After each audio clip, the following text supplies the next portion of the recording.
11월 20일 월요일입니다. 오늘 우리에게 주시는 하나님의 말씀은 히브리서 10장 26절로부터 39절까지 말씀입니다.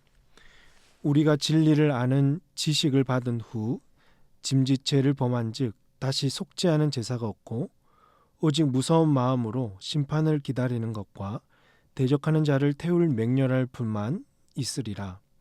모세의 법을 폐한 자도 두세 증인으로 말미암아 불쌍히 여김을 받지 못하고 죽었거든. 하물며 하나님의 아들을 짓밟고 자기를 거룩하게 한 언약의 피를 부정한 것으로 여기고 은혜의 성령을 욕되게 하는 자가 당연히 받을 형벌은 얼마나 더 무겁겠느냐 너희는 생각하라.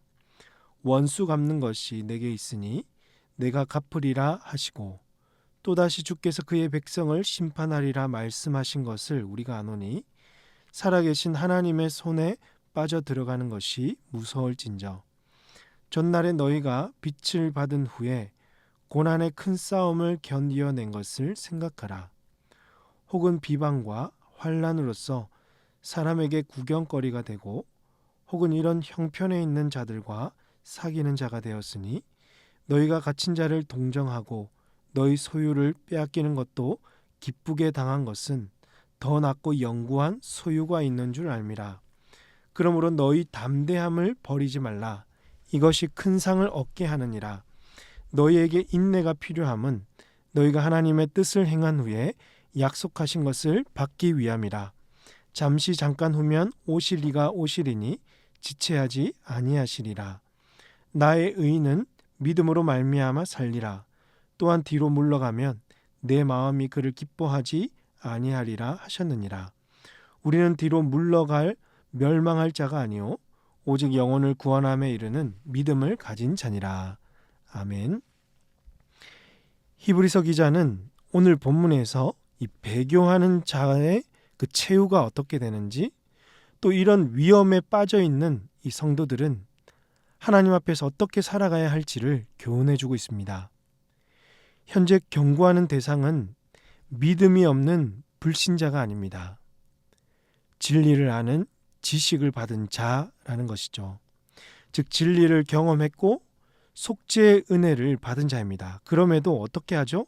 26절에 우리가 진리를 아는 지식을 받은 후 짐짓 죄를 범한 즉 다시 속죄하는 제사가 없고, 속죄의 은혜를 깨닫고도 여전히 죄를 짓고 있다면 더 이상 그를 속죄할 재물이 없다는 거죠.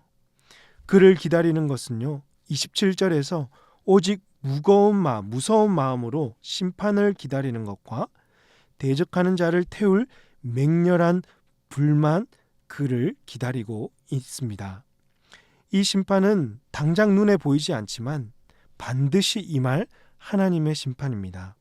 그러므로 나는 이미 구원받았으니까 심판과 상관없다고 여기거나 언제든지 은혜를 구하면 하나님이 다 용서해 주시고 죄를 지어도 괜찮다는 식의 믿음은 어리석은 일입니다.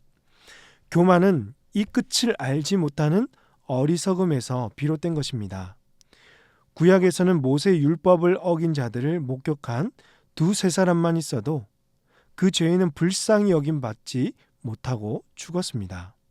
하물며 29절에서 하나님의 아들을 짓밟고 자기를 거룩하게 한 언약의 피를 부정한 것으로 여기고 은혜의 성령을 욕되게 하는 자가 당연히 받을 형벌은 얼마나 더 무섭겠느냐.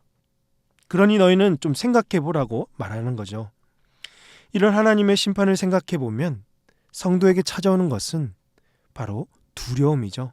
31절에서 살아계신 하나님의 손에 빠져 들어가는 것이 무서울진저.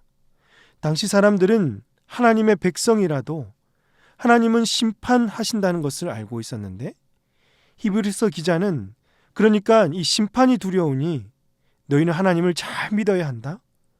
하나님의 심판을 생각한다면 너희는 배교하면 안 된다. 라는 식의 이 성도들에게 믿음을 지키게 하지 않았습니다. 오히려 과거에 그들이 당했던 이 환난과 핍박 그리고 박해 중에서도 담대하게 믿음을 지켜왔던 그 때를 떠올리게 하는 것이죠. 32절에서 전날에 너희가 빛을 받은 후에 고난의 큰 싸움을 견디어낸 것을 생각하라. 33절 혹은 비방과 환난으로서 사람에게 구경거리가 되고 혹은 이런 형편에 있는 자들과 사귀는 자가 되었으니 이들이 고난 중에서도 이렇게 견딜 수 있었고 복음을 지키고 또 같은 형편에 있는 자들을 기쁨으로 위로할 수 있었던 이유가 무엇이었을까요? 지금 여러분은요, 고통 가운데 있을 때 어떻게 이겨내고 계시고 무엇을 붙들고 계십니까? 바로 우리에게 예비되어 있는 천국을 향한 소망이 있기 때문이 아닐까요? 천국 소망을 붙들고 있지 않습니까? 34절을 보시면 너희가 갇힌 자를 동정하고 너희 소유를 빼앗기는 것도 기쁘게 당한 것은 더 낫고 영구한 소유가 있는 줄 알미라. 이 땅의 삶이 전부가 아니라 반드시 이 땅에 다시 재림하실 예수님의 약속을 믿고 끝까지 인내하고 있기 때문에 이 땅은 줄 수 없는 영원한 하늘의 기업이 우리에게 예비되어 있기 때문에 참고 인내하며 기쁘게 이 일들을 감당할 수가 있는 것입니다. 그래서 이 여전히 고난을 받고 배교의 위험이 있는 성도들에게 히브리서 기자는 세 가지를 요청하고 있는데요. 첫 번째는 담대하라는 것입니다. 35절 그러므로 너희 담대함을 버리지 말라. 이것이 큰 상을 얻게 하느니라. 고난과 환난 중에도 승리할 수 있었던 그 담대함, 그것을 버리지 말고 두려워하지 말고 담대하게 믿음을 지키라는 것이죠. 이럴 때 성도에게 예비된 상을 얻게 되는 것입니다. 두 번째는 인내하라는 것입니다. 36절에서 너희에게 인내가 필요함은 너희가 하나님의 뜻을 행한 후에 약속하신 것을 받기 위함이라. 주님은 반드시 이 땅에 다시 오신다고 약속하셨습니다. 성도는 고난 중에도 이 약속을 붙들고 인내하면 약속하신 것을 받을 수 있을 것입니다. 마지막 세 번째는요, 믿음을 가져라는 것입니다. 이 믿음은 뒤로 물러가는 믿음이 아닙니다.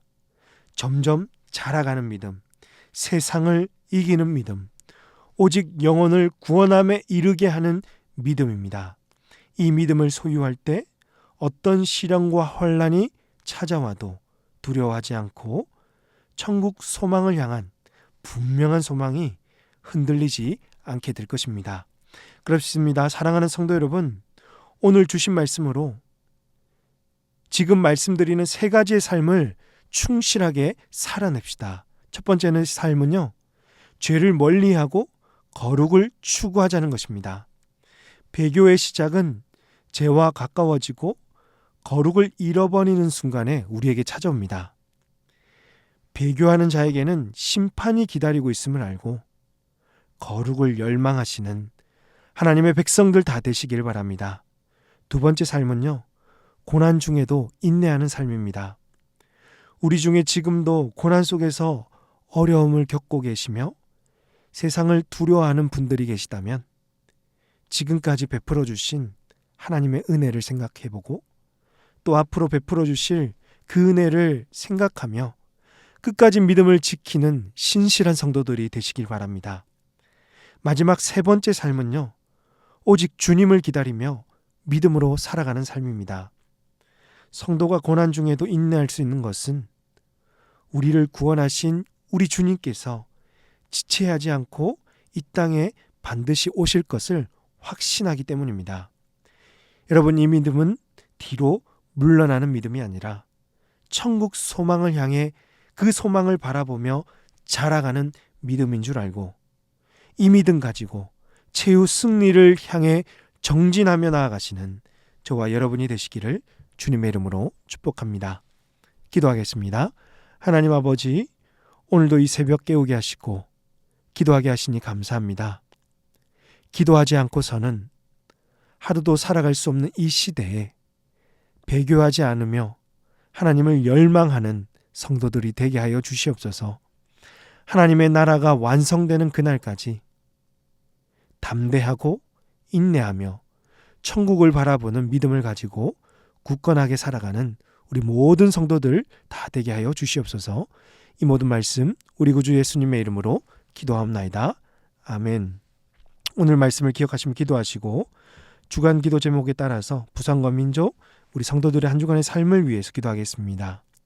부산과 이 수영 지역에 복음이 증거되게 하시고 구원받는 영혼들이 넘치도록 한국교회 지도자들과 한국교회 부흥을 위해서 우리 성도님들 믿음으로 한 주간 승리하며 살아가실 수 있도록 이 시간 우리 합심해서 기도하도록 하겠습니다. 다 함께 기도하십니다.